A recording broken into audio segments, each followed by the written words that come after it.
종료주일입니다. 십자가를 지시기 위하여 예수님이 예루살렘에 입성하실 때에 유대 백성들은 그 예수님의 예루살렘 입성을 환호하죠. 그들이 호시아나라고 외칩니다. 호산나. 지금 오셔서 우리를 구원하소서라는 뜻이에요. 그리고 그들은 종려나무 가지를 뜯어서 열렬히 환호하죠. 그래서 그 호산나 종려나무를 흔들었다는 것을 유래로 오늘을 종료주일로 지킵니다. 사순절의 기간 가운데 6번째 주일이 종료주일이에요.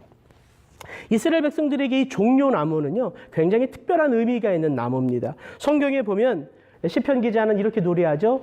의인은 종려나무같이 번성하며. 이스라엘 백성들은 의인을 종려나무로 비유합니다. 또한 사도 요한은요, 요한계시록에서 자기가 본 환상을 요한계시록 7장에서 이렇게 노래하죠. 2일 후에 내가 보니 각 나라와 족속과 백성과 방언에서 아무도 능히 셀 수 없는 큰 무리가 나와 흰옷을 입고 손에 종려가지를 들고 보좌 앞과 어린 양 앞에 서서 큰 소리로 외쳐 이르되 구원하심이 보좌에 앉으신 우리 하나님과 어린 양에게 있도다 하니. 마지막 때에 온 세계에 복음이 전해지고 그들 가운데 택함을 입은 자들이 그 영광스러운 승리의 주님을 찬송하는데 그들의 손에는 종려나무 가지가 들려있다고 사도 요한이 본 환상을 요한계시록에서 노래합니다. 오늘 예루살렘 성에 입성할 때 이스라엘 백성들이 종려나무 가지를 흔들었어요.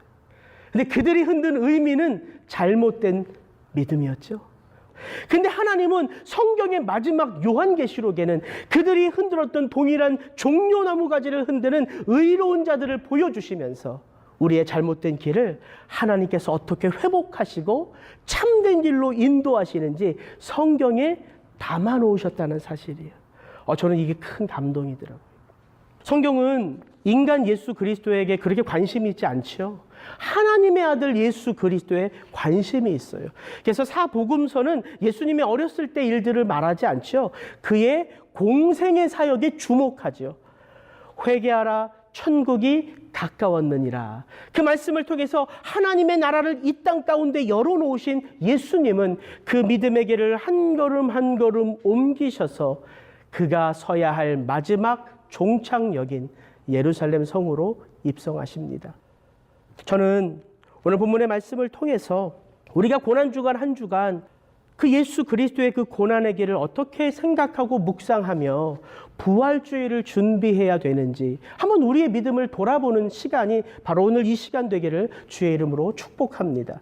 오늘 본문 말씀 4절과 5절의 말씀을 보면 이는 선지자로 하신 말씀을 이루려 하심이라. 일러스되 시온 딸에게 이르기를 내 왕이 내게 임하나니 그는 겸손하여 나귀 곧 멍에 매는 짐승의 새끼를 탔다 하라 하였느니라. 마태가 스가랴서 9장 9절의 말씀을 인용하면서 예수님의 삶이 곧 하나님의 말씀의 응답인 것을 우리에게 보여주십니다.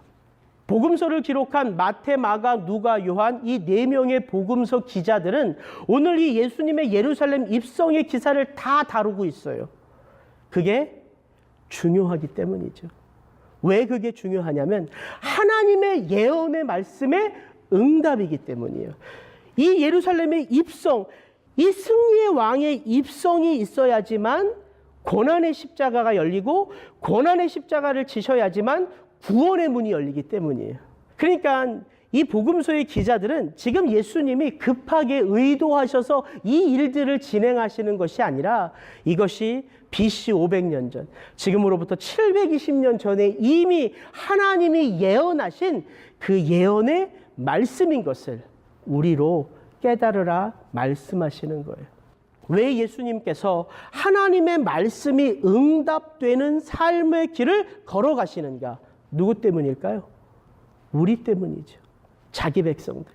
그리고 지금도 이 땅에 있는 잃어버린 하나님의 자녀들을 위하여 예수님은 친히 하나님의 말씀의 응답의 길로 걸어가고 계신 거예요.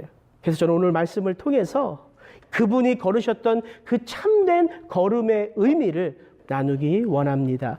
세 가지 교훈을 좀 살펴보기를 원하는데요. 첫 번째 나눠보고 싶은 교훈은 예수님의 이 말씀이에요. 주께서 쓰시겠다 하라. 오늘 본문 1절부터 3절을 제가 한번 읽어드릴게요. 저희가 예루살렘에 가까이 와서 감람산 벳바게에 이르렀을 때에 예수께서 두 제자를 보내시며 이르시되 너희 맞은편 마을로 가라. 곧 매인 나귀와 나귀 새끼가 함께 있는 것을 보리니 풀어 내게로 끌고 오너라. 만일 누가 무슨 말을 하거든 주가 쓰시겠다 하라. 그리하면 즉시 보내리라 하시니. 유월절을 맞이하여 예루살렘 입성을 준비하셨던 예수님은 두 제자들에게 맞은편 마을로 가서 매여져 있는 나귀 새끼를 끌고 오라고 말씀하십니다. 그리고 이렇게 말씀하세요. 그 주인이 무슨 말을 하면 주께서 쓰시겠다 하라. 이 말만 하라고 말씀하세요. 주께서 그것을 필요로 하신다. 그 말을 하면 내어줄 것이다. 이렇게 말씀하세요. 여러분, 우리가 예수 믿기 전에는 내게 있는 모든 것들이 내 것인 줄 알고 살죠. 내 시간이에요. 내 몸이에요. 내 물질이에요. 내가 가지고 있는 나의 달란트예요. 당연히 내 것을 가지고 나를 위하여 살아가는 것이 잘못된 거 아니죠. 너무나 자연스럽고 당연한 것입니다. 그런데 우리가 예수를 만나면 우리가 한 가지 깨닫게 되는 것이 있죠. 내 거는 아무것도 없다.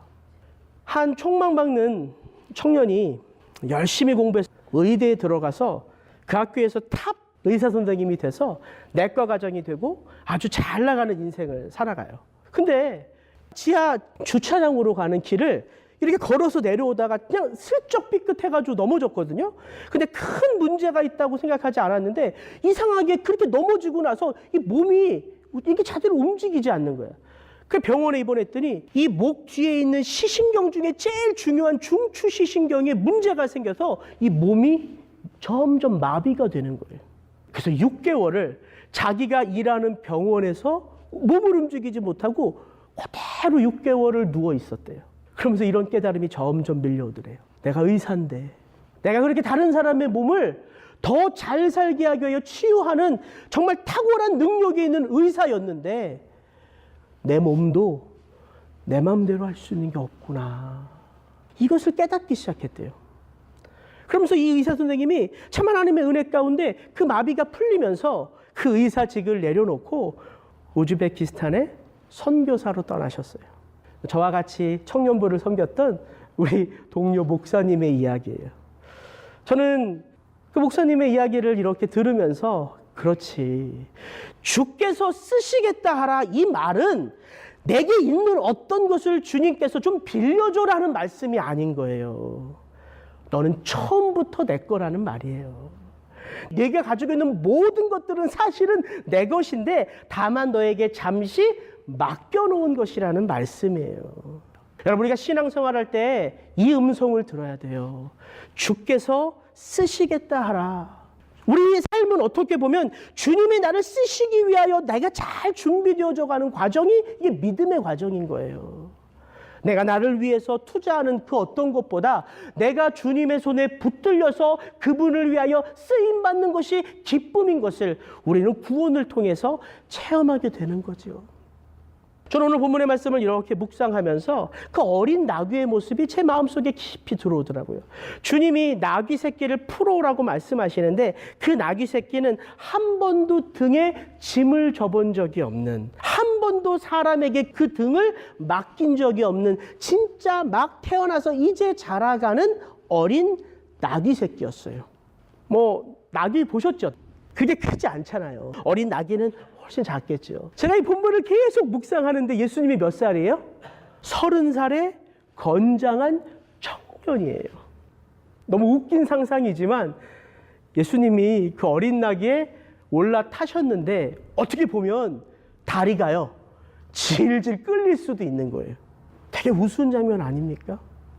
그 어린 나귀가요 한 번도 등에 무엇인가를 실어본 적도 없고 누군가를 태운 적도 없어서 갑자기 그 젊은 청년이 올라탔을 때 얼마나 뒤뚱뒤뚱하며 그 예루살렘 성을 입성하셨을까, 문득 제가 그런 상상이 드는 거예요.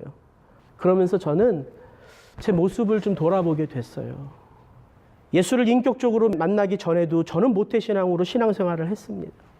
예수님은 나를 위해 존재하는 신이었어요. 우리 집안의 하나님, 이 정도였어요. 예수님을 인격적으로 만나고 나서도 물론 제 마음 가운데 그 예수님을 사랑하고 싶고 그분에게 쓰임받고 싶은 마음의 소망은 많았지만 저는 완전하지 못해서요. 예수님을 위한 삶이라 포장은 했지만 제 자신을 위한 삶의 길을 많이 걸어왔어요. 예수님을 인격적으로 만난 이후에도 많은 부분 저는 실패와 실수를 통해서 뒤뚱뒤뚱 걸어왔던 거예요. 근데 제가 어저께 우리 장로님 권사님의 은퇴식을 이렇게 함께 하면서 제 마음 가운데 어제 짧은 순간 이렇게 확 스쳐 지나갔는데 뭐가 스쳐 지나갔냐면 저런 삶이 행복한 삶이 아닐까? 그러면서 내가 행복한 사람들 속에 있음을 어제 문득 느끼더라고요. 그 인생을 잘 마무리하시면서 새로운 삶의 길을 준비하시는 장로님 권사님의 모습을 보면서 내가 참 행복한 사람들 속에서 함께하고 있구나를 생각하면서 나도 참 행복하다라는 생각이 들었어요. 왜 제가 이렇게 실수와 실패를 통해서 휘청휘청거리면서 행복한 삶이라고 생각할 수 있을까 돌이켜보니까 제 등에 고삐를 예수님이 단 한 번도 놓지 않으셨다는 사실이 번뜩 떠오르더라고요. 단 한 번도 그분이 그 고삐를 놓지 않으셨어요. 그래서 제가 알았어요. 제 인생 가운데 제일 잘한 것이 뭐냐면 예수님에게 내 인생의 고삐를 내어드린 것이라는 것을. 여러분, 그게 신앙입니다. 내 인생의 주인이 내가 아니라 예수님인 것을 그 마음에 체험하고 내 인생의 고삐를 그분에게 맡겨드리는 것이 그게 신앙의 길이에요. 그러면 여러분 결코 후회하지 않습니다. 예수님이 예루살렘으로 입성하실 때에 주님의 그 한마디 말씀, 주가 쓰시겠다 하라. 잘 생각해 보세요. 그 BC 500년 전에 스가랴가 예언했던 그 예언의 말씀을 예수님이 그대로 자신의 삶 속에서 역사하며 보여주실 때에 예수님 혼자서 그 역사를 이루신 게 아니에요. 예수님이 두 제자에게 말씀하셨어요. 가서 가지고 와라. 그 나귀 주인은요, 주께서 쓰시겠다라는 말씀 가운데 기꺼이 내 나귀를 내어줬어요. 그 어린 나귀는요, 한 번도 등에 무엇인가를 져보질 않았는데 그 젊은 청년이 거기에 발을 올렸을 때 순종하며 그 길을 걸어갔다는 사실이에요. 제 눈에 뭐가 들어오냐면 예수님이 하나님의 말씀을 이 땅 가운데 응답으로 보여주실 때에는 주의 이 말씀, 주가 쓰시겠다 하라라는 말씀을 듣고 그 말씀을 믿음으로 붙들며 그 말씀 앞에 기꺼이 나를 내어놓는 순종하는 사람들의 순종의 모습과 함께 예수님의 삶을 통해서 응답되어진다는 사실이에요. 이해하시겠어요? 누군가 하나님의 말씀이 진리인 것을 믿고 그 말씀을 나에게 전해주었기 때문에 우리는 그 말씀으로 예수를 만나고 그 예수가 나의 사실 모든 것 되시고 나 또한 그분의 손에 쓰임받는 것이 진정한 축복인 것을 알고 우리가 나가서 예수를 자랑하는 거죠. 이게 교회구나. 주가 쓰시겠다 하라. 이 말씀을 생명으로 붙든 영혼들이 주님의 교회를 세워가는 거예요. 여러분, 이 음성이 들릴 때 순종의 길이 열리는 거예요. 그래서 여러분, 말씀 안에서 이 음성을 들으세요. 이 음성을 듣고 주님께 쓰임받는 우리 리사운드 성도님들 한 분 한 분 되시기를 주의 이름으로 축복합니다. 두 번째 제가 보고 싶은 건 뭐냐면 왜곡된 믿음, 참된 믿음이에요. 8절과 9절 같이 한번 읽어볼까요? 시작. 무리의 대부분은 그 겉옷을 길에 펴며 다른 이는 나뭇가지를 베어 길에 펴고 앞에서 가고 뒤에서 따르는 무리가 소리질러 가로되 호산나 다윗의 자손이여 찬송하리로다. 주의 이름으로 오시는 이여 가장 높은 곳에서 호산나 하더라. 어린 나귀 새끼를 타고 예루살렘으로 입성하시는 주님을 보면서 백성들이 열광하죠. 백성들의 마음속에 한결같이 자리 잡고 있는 것은 뭐냐면 예수님이 차지하셔야 할 그 영광의 자리예요. 주님이 승리의 입성을 하신다고 지금 이스라엘 백성들은 생각하고 있는 거예요. 메시아 대망 사상. 그들의 할아버지, 아버지로부터 그들이 들었던 한마디 말은 어느 날 호련히 누군가 어린 나귀를 타고 예루살렘에 입성하면 그가 바로 다윗의 자손 메시아다. 그가 너희 가운데 임하면 너희가 지금까지 당했던 모든 수치와 멸시를 한 번에 해결해 줄 영광의 그날이 온 것이다. 이스라엘 백성들은요, 그 이야기를 자자손손 전했어요. 그래서 이 말씀은 그들의 마음속에 메시아 대망 사상으로 깊이 자리 잡고 있었죠. 그래서 흥분할 수밖에 없었던 거예요. 그 예수님의 예루살렘 입성을 보고 언제 이제 예수님이 이 로마를 전복시키고 다시 그 다윗의 때처럼 우리를 영광스럽게 회복하실까, 그것만 생각하고 있었던 거예요. 예수님을 향한 이 환호성이 얼마나 컸냐면 마태는 10절에서 예수께서 예루살렘에 들어가시니 온 성이 소동하여 가로되, 온 성이 소동했다고 말합니다. 이 소동했다는 말은 다른 말이 아니라 지축이 흔들렸다는 거예요. 마치 지진이 일어난 것처럼 그들이 얼마나 땅을 구르고 환호했는지 지진이 일어난 것 같은 일들이 예루살렘 성에 있었다는 거예요. 그들이 온 마음으로 하나가 되었어요. 그들이 종려나무 가지를 흔드는 건, 종려나무는 의와 번성과 풍요를 상징하는 거거든요.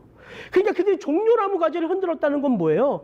예수님을 통해서 우리에게 풍요의 날이 시작됐다는 거예요. 번성의 날이 시작됐다는 거예요. 이제는 수치와 모멸감은 다 사라지고 그로 말미암아 회복의 날이 임했다는 그들의 그 마음의 바람이 종려나무로 표현된 거예요. 그리고 그들이 겉옷을 벗어서 길에 깔았다고 말합니다. 이 겉옷은요, 생명을 상징하는 거예요. 그래서 전쟁에 나가면요, 그 군사들이 자기의 겉옷을 펴서 흔드는 건 무슨 의미냐면, 이제 내 생명은 당신의 생명입니다. 당신이 하라는 대로 나는 나가서 싸워 죽어도 당신께 영광입니다. 이 충성을 맹세하는 상징이에요. 그들이 그렇게 겉옷을 벗어서 길에 깔았대요. 예수님이 무엇을 말씀하든지 간에 내 생명은 당신의 것입니다. 그들의 마음이 정말 혼연일체 하나가 된 거예요. 근데 저는 모태신앙으로 종료주일만 되면 이 본문을 듣잖아요, 설교를.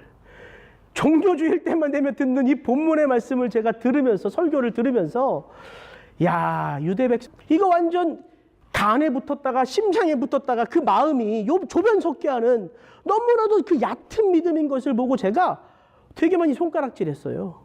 왜냐하면 이 환호성은요, 불과 5일 만에 저를 십자가에 못 박혀 죽이시오라고 crucify him, 바로 요 사람들이 똑같이 환호성을 외쳐요.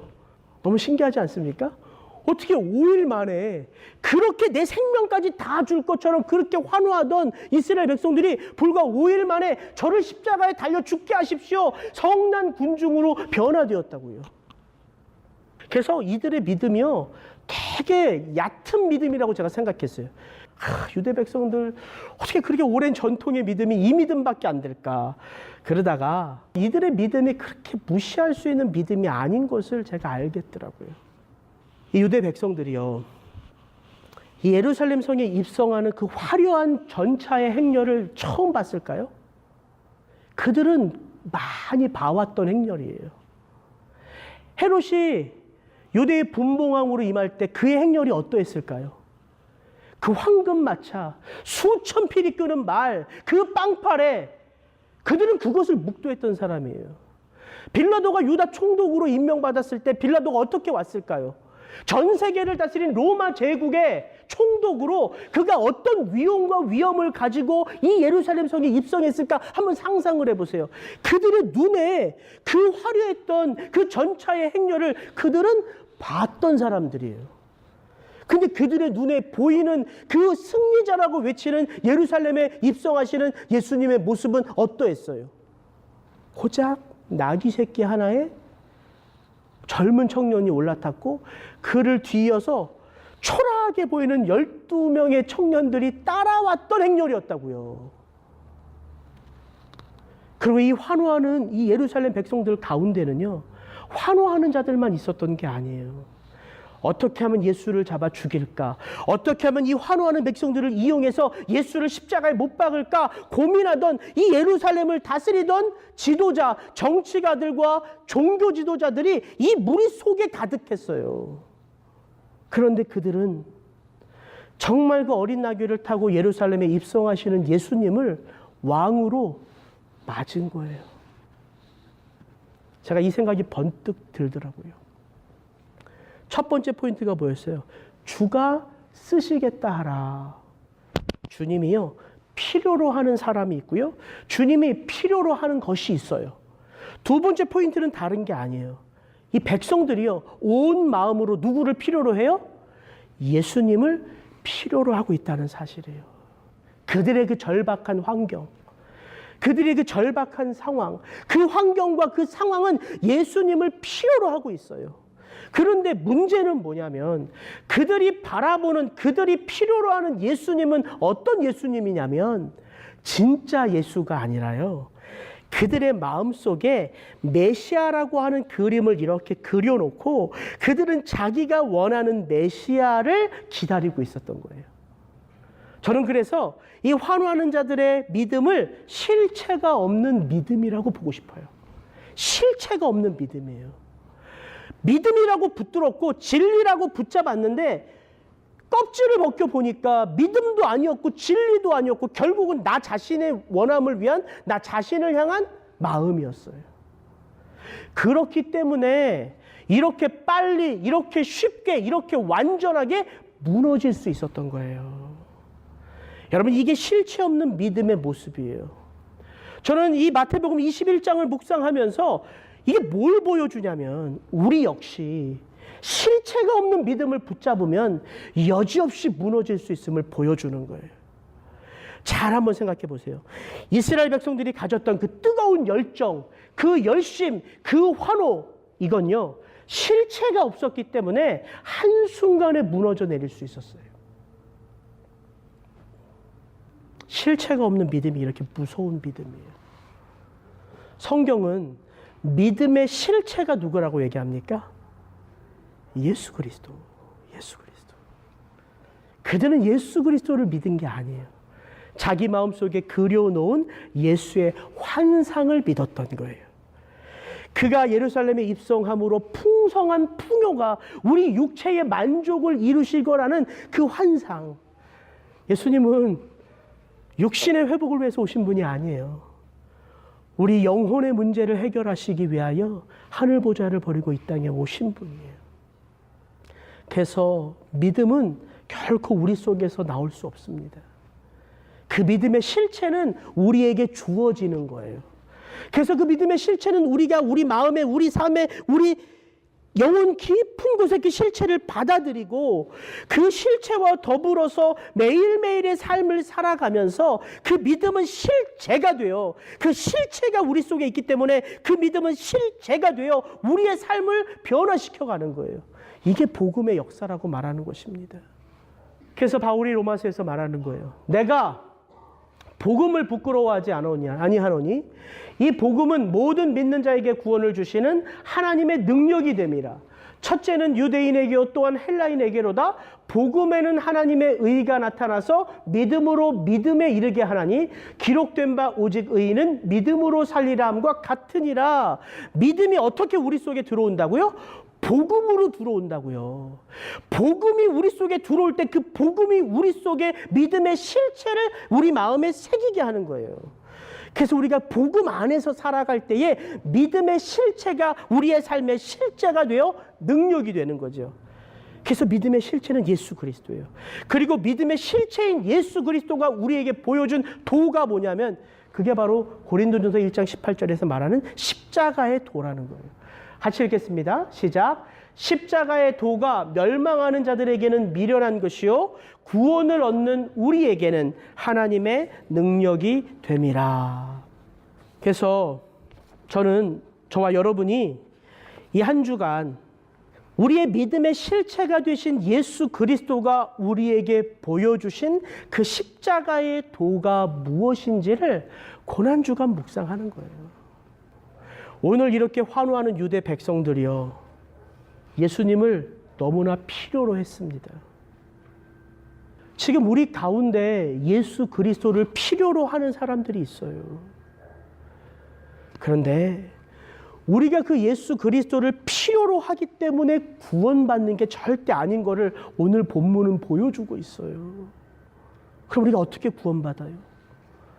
왜곡된 믿음을 가지고 살아가는 우리일 수 있지만 그 예수 그리스도가 우리 인생의 고삐를 잡고 계시기 때문에 그 왜곡된 믿음으로 살아가는 자들의 그 왜곡된 깨달음을 진리 가운데로 인도하실 수 있다는 거예요. 그래서 그 진리 가운데로 인도하시는 예수 그리스도로 말미암아 저와 여러분들이 생명을 얻을 수 있는 거예요. 그래서 오늘 본문은요, 우리가 이번 한 주를 살아가면서 도대체 내 믿음의 실체가 무엇인지를 돌이켜 생각해 보셔야 돼요.